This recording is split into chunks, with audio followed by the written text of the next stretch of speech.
We like to think that we live in a nice, safe neighborhood. The truth is that a burglary occurs every 13 seconds, and homes without a security system have a 300% greater chance of getting broken into. How many homes in your neighborhood were robbed yesterday? You need to start protecting your home and family today. Call now to get state-of-the-art protection. To keep your family and property safe, call the number on your screen now. Representatives are standing by to assist you.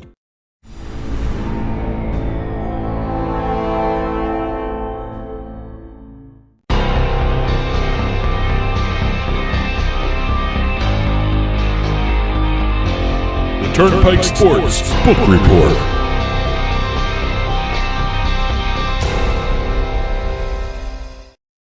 The Turnpike Sports Book Report is brought to you by BorgataSports.com. Your favorite casinos now, your favorite sports book available anywhere in New Jersey, BorgataSports.com. Sign up at BorgataSports.com using our promo code PIKE, that's P-I-K-E, and you get a risk-free bet up to $300 and 20 bonus dollars at BorgataCasino.com. Must be 21 years or older and in New Jersey to place a bet. Terms and conditions apply. Gambling problem? Call 1-800-GAMBLER. And we're back with another edition of the book report where we're going to be talking about the normal stuff with the state sports betting handle and revenue numbers. Got deals, launches to talk about. But we're going to start this week again with some legislation. And a couple of different pieces of legislation have made news. And we're not talking about New York this week. Yeah. We're going to start talking about the Sunshine State, which is Florida. I guess that's the big sports betting story of the week, right? Florida, they're, I guess, a couple steps closer to sports betting. They've got a special legislative session scheduled sometime mid-May, mid-late May, that sort of time frame. But what the big news coming out of the state was that Governor Ron DeSantis and the Seminole Indian tribe have negotiated a new gaming compact. Which is great. And as anyone knows, in Florida, you can't do anything without the Seminoles agreeing to it. They run the Hard Rock International brand. Absolutely. What they have here is a 75-page agreement. And it's worth billions. Billions very for well Florida. Could be. Very well could be. But if you thought New York was sort of an interesting way they have that set up, more stuff is going to come out in Florida. But it seems Florida may be following that same model. Of New York? Yeah, where they're going to have certain gaming platforms and then skins. Okay. So we'll see exactly where it goes. There's still a lot to unpack with this, and it's going to, by the time this airs, we may even see even more stuff come out about this, especially when it comes to how many skins they're going to have in the state. But the 75-page compact outlines the allowed games for both sports betting and fantasy sports, as well as casino games. There's also casino expansion involved in this as well. But we're going to focus on sports betting stuff. Legal age for sports betting will be 21. They're going to have problem gambling guidelines outlined in this compact. They're going to flesh them out even more. Not flush them, sorry. Okay. They're going to work out how the Seminoles and the pari-mutuels will work for actual sports betting, both retail and online. Calls for the servers for online betting to be on the tribal properties. They're going to be doing this compact with the state once it's completely approved. I thought this was interesting. This is another state that's going to allow betting on professional, college, and Olympic sports. All college, all professional, all Olympic sports. Great. But no college basketball, no college sports props. Which means you can bet on Florida State, you just can't bet on a prop for the Florida State the individual quarterback. Players, right? Okay. Yeah. So there's a lot of states and jurisdictions that have that. I think that's pretty good. I wish New Jersey had that. You mean take the step, go to all college sports betting? All college sports betting, but you're not allowed to place prop bets on the individual players. It's actually a good compromise. I like that. It's a good compromise between the two, and it really doesn't impact the player itself, themselves in single betting. But, betting on the sport is a difference than betting on the player, I think, anyway. Okay. But again, we'll see exactly where this goes. It's a great first step. A lot of people seem to be surprised with this. I noticed that different outlets are reporting different amounts of skins being online skins, the brands that are going to be paired up with certain things, certain parties to this. But again, all this has to be worked out. I think we're going to see some more after the legislative session in May. And again, this is a compact. It's not legalized yet. It has to still be approved by the state, and we'll see exactly where it goes with it. But Florida's moving in the right direction. Great. Let's go to our neighbors to the north, Canada. Okay.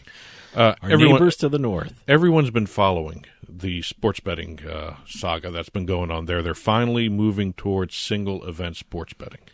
They've always had parlay sports betting. Yeah, that's the way Delaware used to be for a long time. You couldn't bet on individual games. Exactly. It had to be part of a parlay. Well, they've been, over the last couple of months, the country has been moving forward this bill that was introduced in the House of Commons. And just this past week, the House of Commons passed, or adopted, I think that's what they say up there, they adopted C-218, which is single event sports betting. It's a step in the right direction. It doesn't legalize sports betting just yet. We still got a ways to go. It's a good first step. It now goes to the Senate version in Canada. I actually think this is going to be kind of interesting because DraftKings just recently included Canada in some of their deals for fantasy sports and sports betting. And you have the Score Media, which is the home of their home is in Canada. Mm-hmm. So I love the Score. The Score is great. The Score is great for both fantasy and sports betting. Yeah, well, I have the on my phone. I've always had the Score app, and I'm not even talking. That wasn't even the sports betting app of the Score. It was just they had the scores, of course, and then they had the stats, and then they had the stats of the individual players, and they had news, which was it's such a great app. Even before you get the app for sports betting on the Score. Well, it's going to be interesting to see exactly who's jumping in on this. You know it's going to be the Score is there. Probably the Score has the inside track with a lot of this stuff, but DraftKings is sort of there with their deals with Canada for fantasy sports. You got BetMGM, who is aiming for every country's market share of sports betting. So they're ones to watch. And as this moves along, we'll provide updates in the book report here. A couple of states are drafting regulations already. Arizona has started drafting their regulations. Good, They just passed it. They are now drafting. They are moving at light speed. Two states that are moving at light speed. Well, maybe three. Certainly New York. They're the big story. Florida now the big story. And the two before New York and Florida were really like putting it into overdrive was Maryland and Arizona, because they're making incredible deals. They're making, I think they're probably going to be online before either New York or Florida. Watch for Maryland and Arizona. I think Maryland's going to be interesting to watch in terms of which casinos are going to be able to launch sports betting first, because the way the framework of their sports betting industry was set up, the casinos that are already in existence have the quicker route to getting sports betting. Sure. Arizona, they're there already. Arizona, no one has anything yet for sports betting, so they're drafting regulations. They're still on track for a September 1st launch. Well, I know in Arizona, the who was it? DraftKings made a deal with the PGA Tour, so that's and also FanDuel has the Phoenix Suns. Oh yeah, no, there you go. Yeah, so the deals are being made. So, like I said, I think Arizona and Maryland will probably be the next two states to, you'll see sports betting launch quicker than any other states. Actually, if you want to compare the two, I think Arizona, in terms of the sports betting partnerships, they have the most, team-friendly sports betting legislation, because you're going to see more of the pro teams there, sure, and the arenas and the event centers getting sports betting quicker than a lot of other states were allowing them. Mm-hmm. So Arizona may be a fun state to watch in the coming weeks here. Let's talk some state sports betting numbers. We have Michigan reporting their March numbers for online sports betting. Michigan is impressive. Very, very impressive. Their online sports betting industry is growing leaps and bounds. Absolutely, in just their second full month. Sure. They had a $359 million handle for the month of March. Now, this is only online sports betting. They already reported their retail sports betting previously. So this is just online. $359 million handle for sports betting. That's a 19% increase from February. That was their first full month in existence. Gross gaming revenue was about $32 million. Adjusted, getting rid of all the promos and the free bets, about $19 million. They have a hold of 5.3%. Okay. If you break it down a little bit in terms of who was the leader, FanDuel had the top spot at $107.2 million in handle.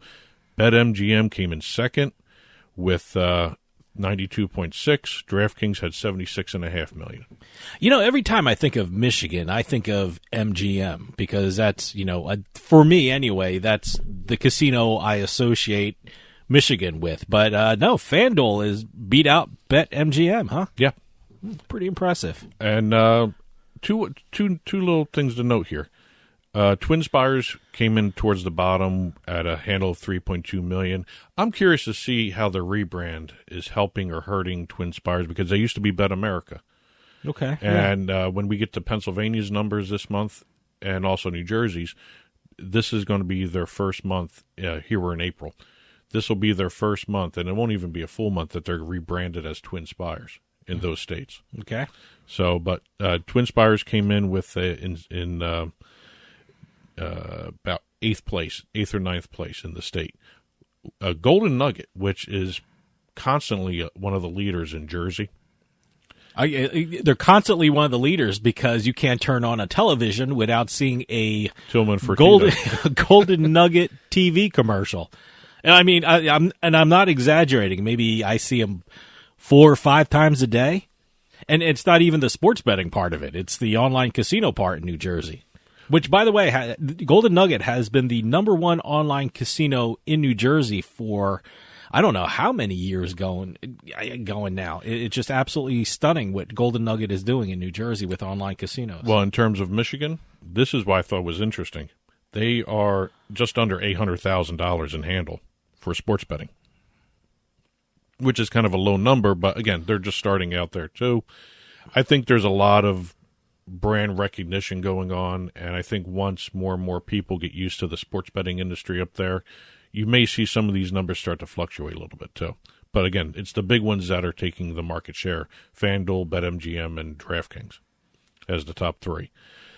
Tennessee released their March numbers, a very short report. $205.9 million in handle, $18 million in gross gaming revenue, $3.2 million in tax receipts. That was it. It was a 5-line report. I got to tell you, I like those reports. I mean, a lot of people in the media and the sports betting media want to see like breakdowns of numbers and stuff like that. But for me, those are the numbers I need. Those are the numbers you should give me. Boom. I looked at it, know what's going on in Tennessee, and so I'm not complaining about their short report. I don't mind short reports like either. their short reports. I mean, if we were just doing this one topic, it would be a really terrible report because there'd be nothing to talk about other than just rehashing numbers over and over again. But again, give me and the sweet. numbers and move on.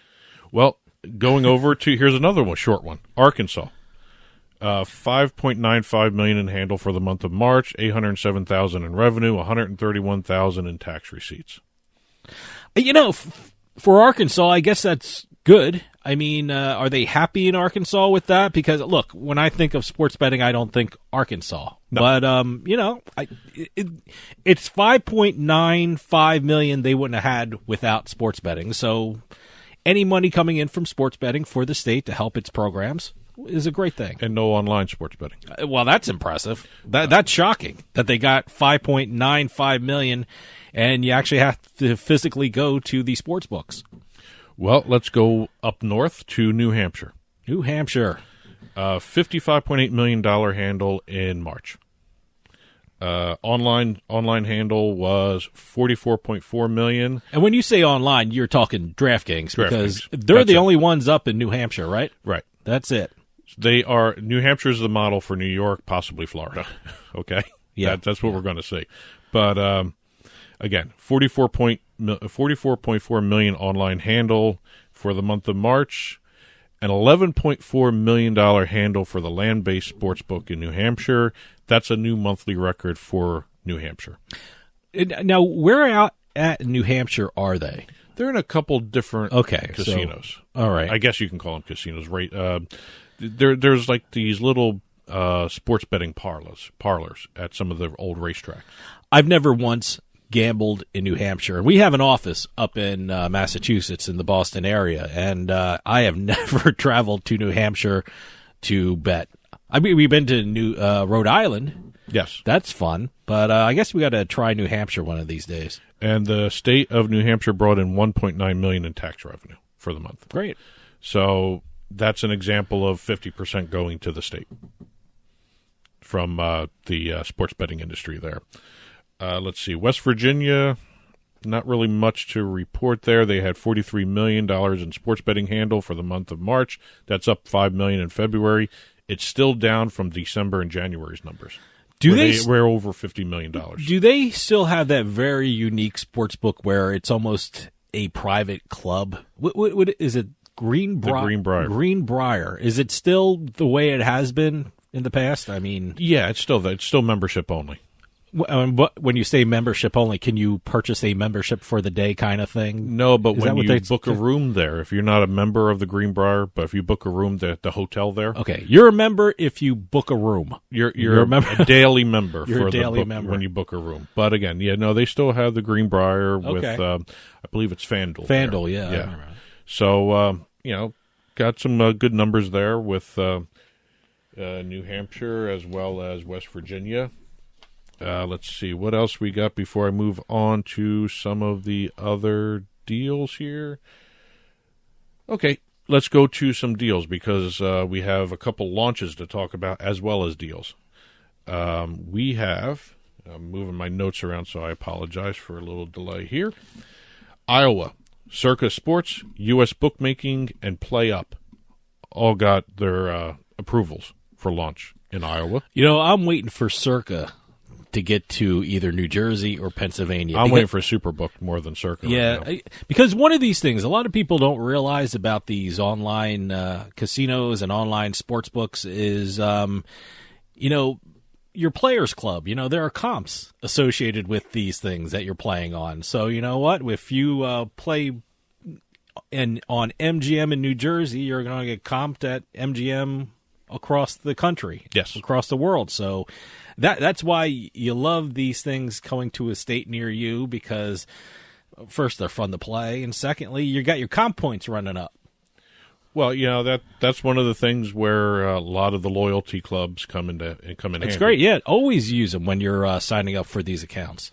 Over in Colorado, you can now bet on the Professional Bull Riders Association and events there.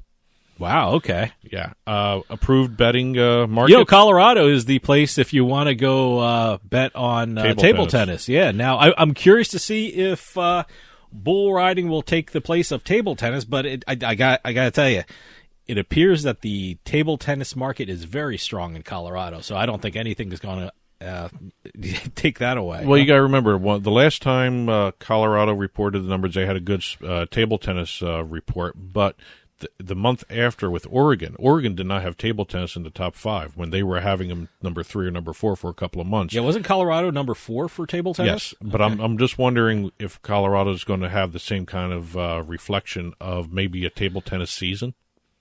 Maybe table tennis will be a little lower again because it wasn't even in the top 5 for Oregon. But no, bull riding should be interesting. I wonder. I've yet to see odds for bull riding. Well, here are the approved markets. Outright winner for rider. I love this one. The outright winner, the bull. Okay. So I'm assuming that's like something where the bull knocks him off before that 7-second time. So you got like $50 on Cupcake to throw the rider off? Exactly. Okay. All right. The outright event winner, you can do head-to-head for the riders, head-to-head for the bulls.